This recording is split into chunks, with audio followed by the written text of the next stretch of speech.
I'm Sienna. I'm the kid. I'm Sarah. I'm the mom. This is Queer Kid Straight Mom. Let's talk.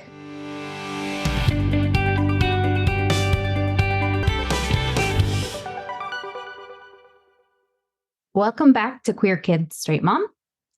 Today, we are going to talk about Target, what the right wing means when they say protect our kids, and what it really means to protect our kids. So the Target situation, I think most people have heard of something. I don't know how much detail, but basically they received all this backlash for their Pride collection, which they have put out for Pride Month for years and years and years. But this year, apparently, it was really offensive to people. And they ended up pulling some of their Pride merchandise, citing the safety of their employees because there had been threats. And there are very mixed feelings about that among the LGBTQ community, feeling that Target should have stuck up for them and not caved to this behavior. Yeah, I don't know that I would say mixed feelings. I would say disappointment and vindication. Because I think a lot of people were very happy with Target because they had collaborated with like actual queer artists and queer designers.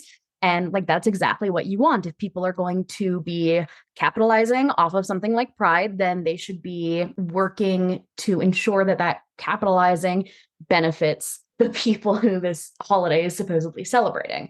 And yet, one of the artists whose work was removed from the Pride collection was a transgender man who operates out of the UK and happens to also make Satan-themed artwork unrelated to the items that were sold at Target, but it was one of the things that conservatives were flipping at about like, oh, you're selling Satanism to children. It's evidence of the devil's agenda or whatever. So that is who Target decided to put on the chopping block, which I think then made a lot of queer people feel like, oh, so you're behind us as long as you can get a profit, but not as soon as it becomes inconvenient for you. Which I think is fair. That's completely fair. I think we disagreed about this. We can continue to disagree about it. I think that's completely fair. I just can see their perspective a little bit that like, we don't want to give them any ammunition for their stuff. So if this particular artist is going to give them something they can use, and maybe they should have vetted that more carefully beforehand if that was going to be something they were worried about. But yeah, well, my question is, do they vet every single artist they ever work with to make sure that they don't ever draw Satan or ever draw like weed or ever draw anything that anyone could construe as mildly offensive? Because yeah, to me, this seems like a massive double standard. Fair enough. So not satisfied with going after Target, which, there are all these videos out there of people like destroying Pride displays at Target and just throwing giant tantrums. Don't look it up. It's funny until it's not. And then you're just really sad.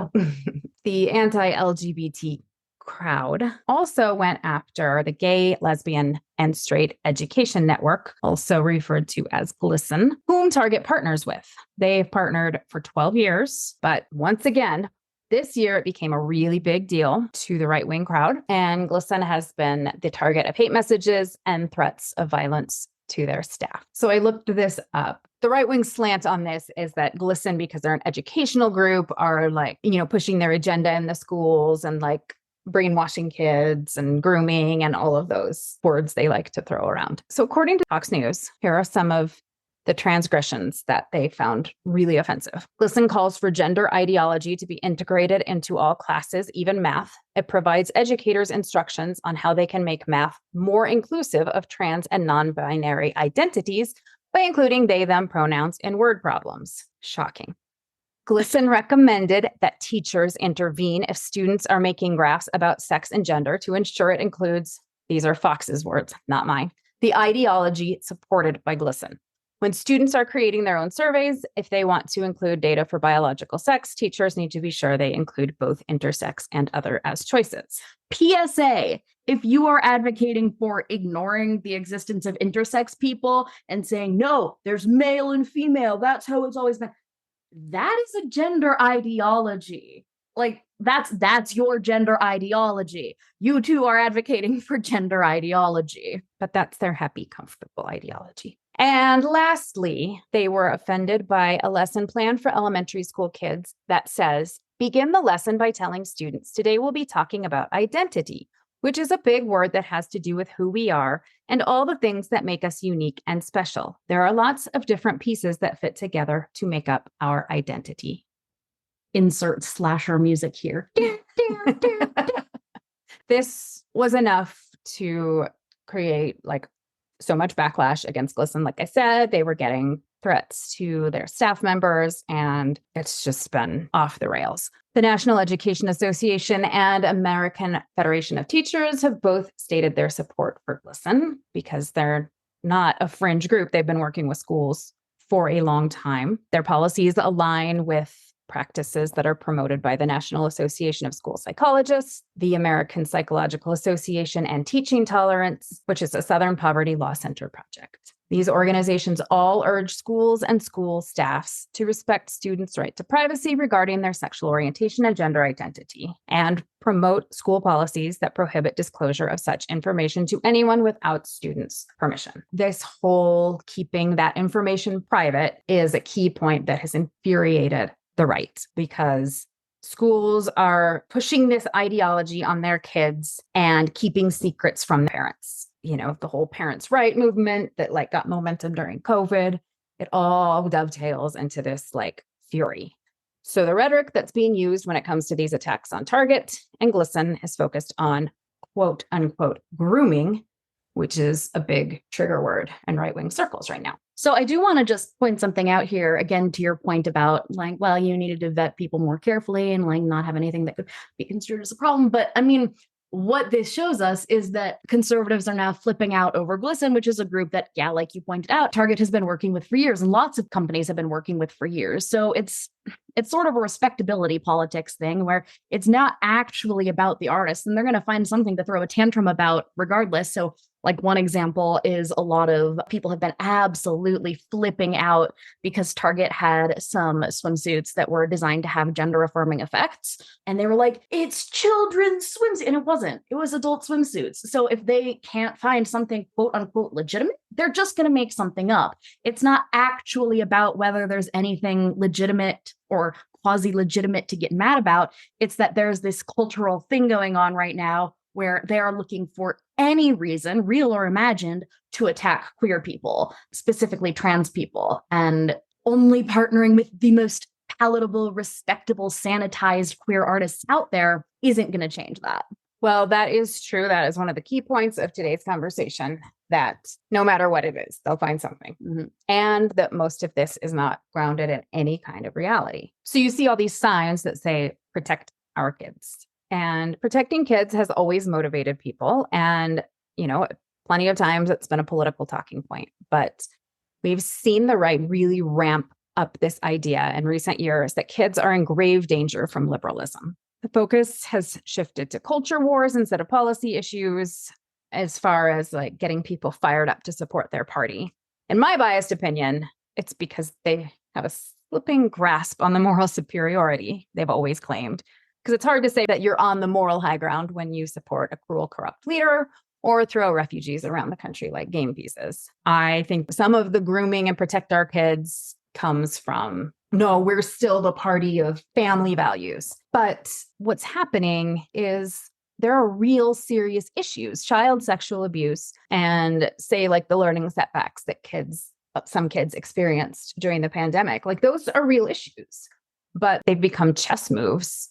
Checkers moves, maybe chesses, maybe too sophisticated. Fish moves. Go fish moves. With at-risk kids as pawns, which is hard to watch. So protect our kids. Let's take this tagline. We can all agree that protecting our kids is incredibly important.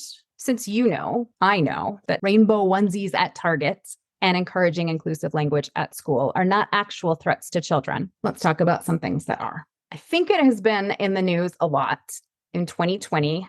Gun violence, and that includes homicide and suicide, passed car accidents as the leading cause of death for kids. And that's kids age 1 through 18. Infants have a lot of their own particular issues. I'm linking to a New York Times article that just breaks down the statistics really comprehensively. They have multiple sources, primarily the CDC, but some other studies that are cited in there. There were some really good graphics that show a lot of what's been going on. For example, gun deaths increased by 74% in kids 9 and under between 2019 and 2021. For adolescents aged 10 to 14, firearm suicide rate in 2020 was a 31% increase from 2019. 31% increase in a year. This is a big problem. It's not one that most people on the right really want to talk about, or I guess sometimes they do want to talk about it, but not maybe in a productive, let's do something about the guns way. So let's look at gun violence and lump it in with crime in general, right? The things that are unsafe for our kids. Since law and order is also a popular tagline. Until you're taking over the US Capitol. Right. So let's say we really want to protect our kids from violence and crime. What are the things that are helpful in doing that? One is investing in public schools. A May 2022 study from the University of Michigan indicates increases in public school funding early in children's lives reduces their odds of committing crimes later. A likely reason for the observed reduction in adult arrests is that students in better funded schools had better academic and behavioral outcomes and higher educational attainment. The reductions in adult crime alone generate social savings that exceed the costs to the government of increasing school funding. Funding public schools is not generally a popular proposition among the protect our kids crowd. In fact, in Oklahoma, guess what the government just approved? The first federally funded Catholic charter school, which is a blatant violation of church and state, but no one seems concerned about that. I wouldn't say no one seems concerned about that. I think people might be lining up to file lawsuits. But yeah, public schools, not high on the priorities of funding, but really high in effectively dealing with the violence issues that affect our kids. I read an advanced copy of a book recently by an author named Kai Cheng Tom, who is a transgender Asian American woman.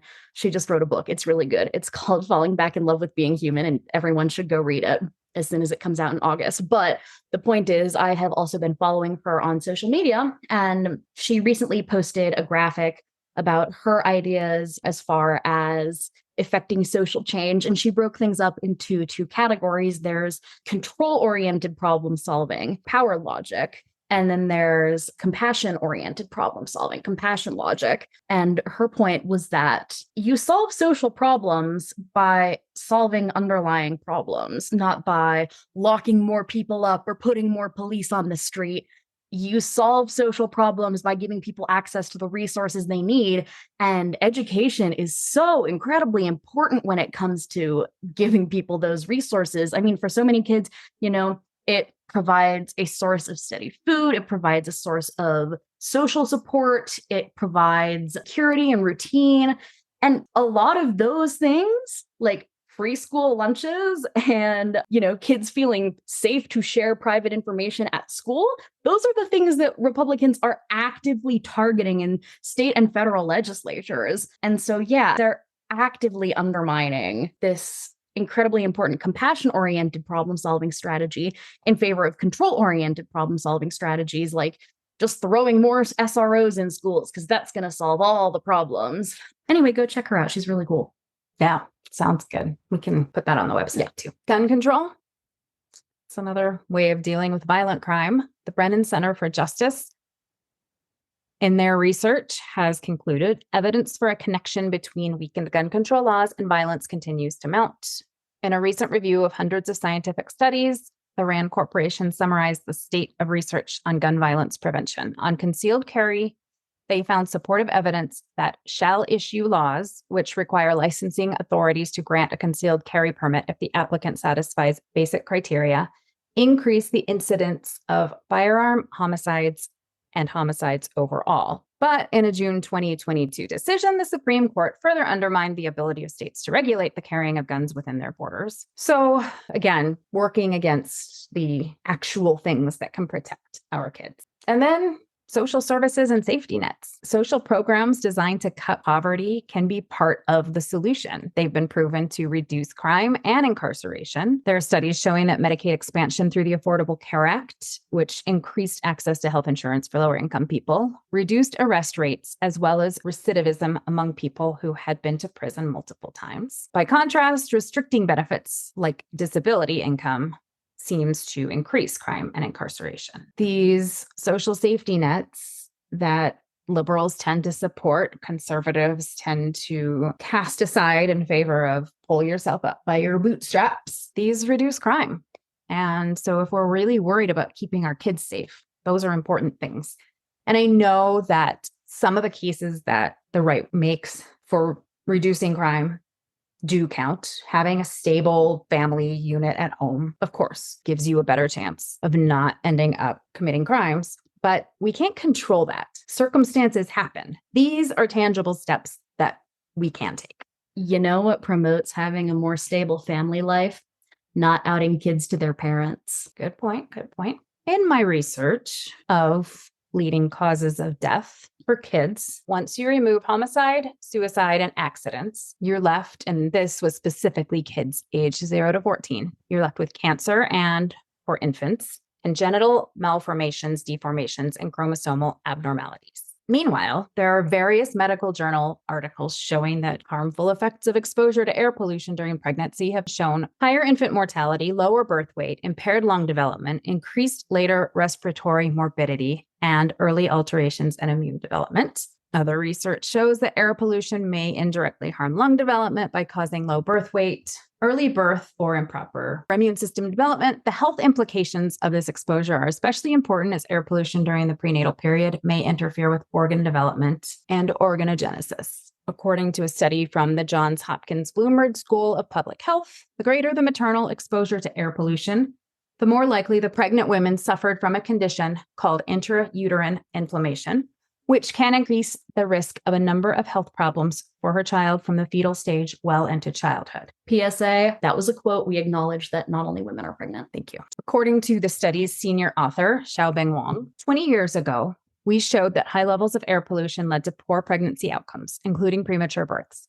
Now we are showing that even small amounts of air pollution appear to have biological effects at the cellular level in pregnant women. So there's a pretty good case to be made that a lot of the cases of cancer and congenital defects and things like that could be linked to air pollution. That is another threat to our kids. And I think not only do people not consider it, but if you said, oh, environmental issues are a risk to our kids, a lot of people would roll their eyes. Mm-hmm. Like you're just stretching. Yeah. And I mean, to add to all of that, the New York Times has been doing some really good reporting on air pollution because of the Canadian wildfires that have been making the air quality so bad on the East Coast. But the air quality that they've been experiencing on the East Coast is actually par for the course for a lot of cities around the world, especially in Southeast Asia, for example, where people are living like that every day and often without, access to resources to mitigate the harmful effects. I don't remember all of the statistics off the top of my head, but they had some research showing that air pollution is responsible for like a multi-year decrease in life expectancy, and that it is responsible for, like you mentioned,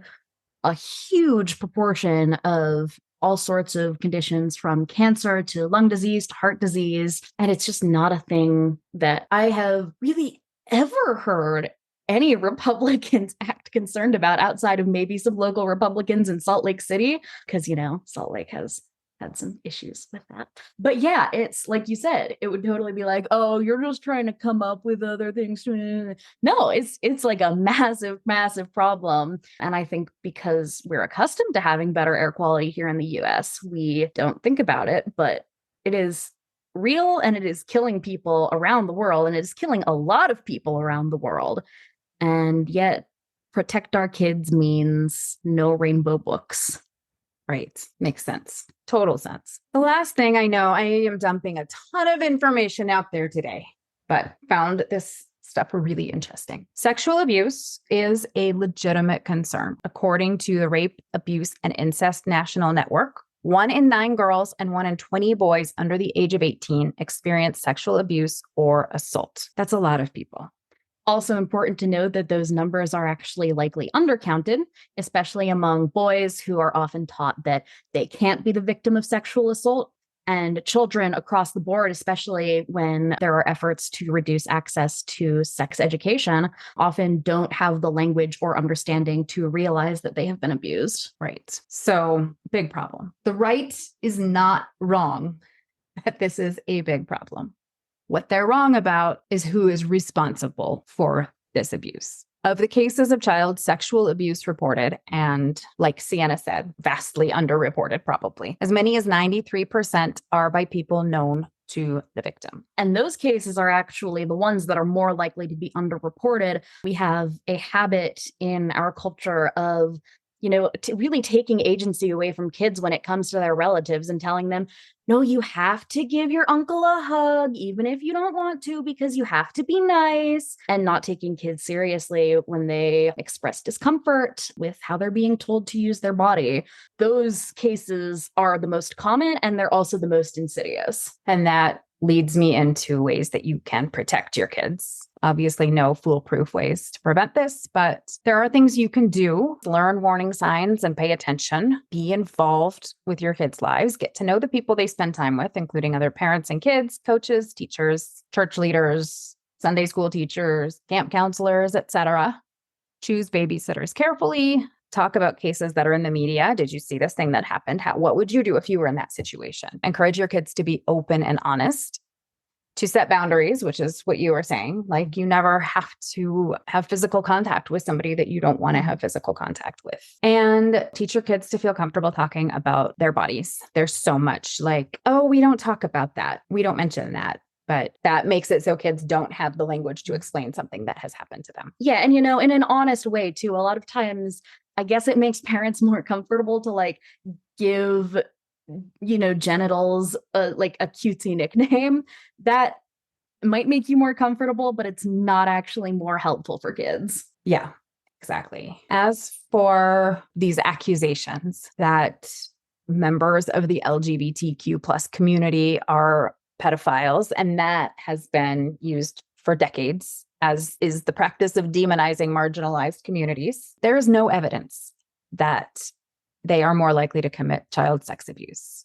There's a great summary of some of this research on the Zero Abuse Project's website, which I will link to. So check that out. I'm not going to read all of it. Basically, there's just no evidence. Like, if you hear someone saying that, you just shut it down. There is no evidence to support it. And anytime someone is accusing queer people of being pedophiles or anything like that, it is homophobia and transphobia and literally nothing else. And if they have seen a link between being LGBTQ plus and sexual abuse in the news and skimmed over it, the only link is that LGBTQ plus people are more likely to be victims. Yes. Queer women, for instance, are much more likely to face this thing called corrective rape, which is the idea that, oh, if you have sex with a man, you won't be gay anymore. Similar thing can happen with trans people. Yeah, we're much more likely to be the victim than the perpetrator. Yep.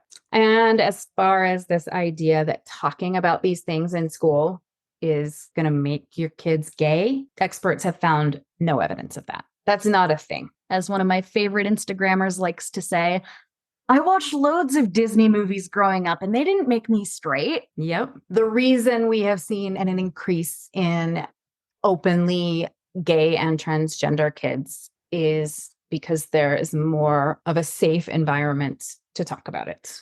Fun fact, we also saw a massive increase in the number of left-handed people after we stopped telling them that they were the devil and beating them. It's true. People are who they are.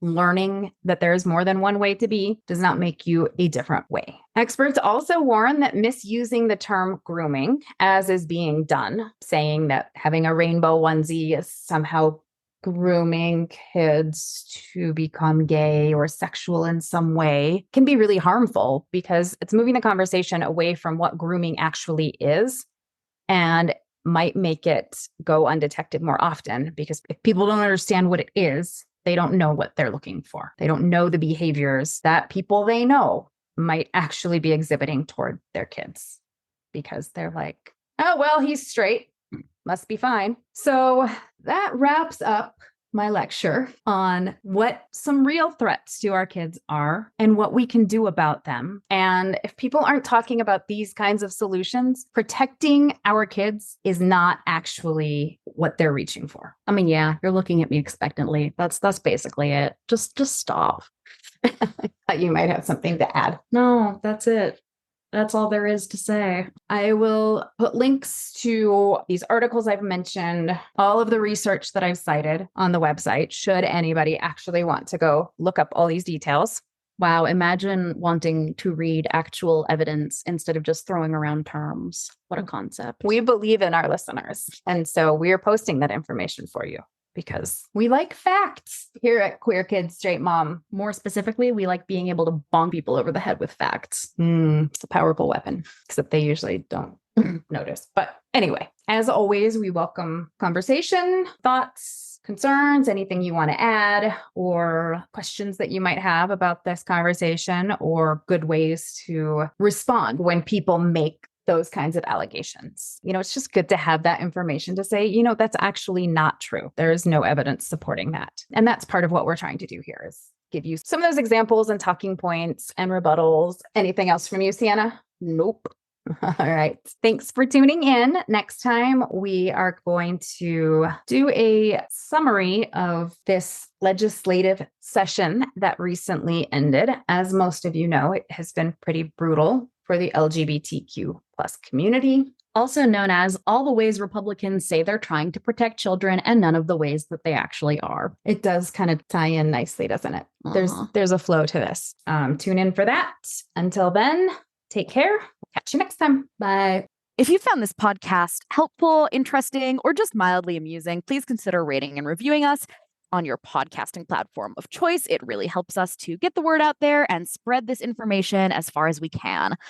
And as always, check out our website at queerkidsstraightmom.com or visit us on Facebook, Queer Kids Straight Mom, Instagram at queerkid.straightmom, or Twitter at queerkidstr8mom. And if you're feeling especially generous, please consider joining our Patreon by searching Queer Kids Straight Mom. It helps us fund this podcast.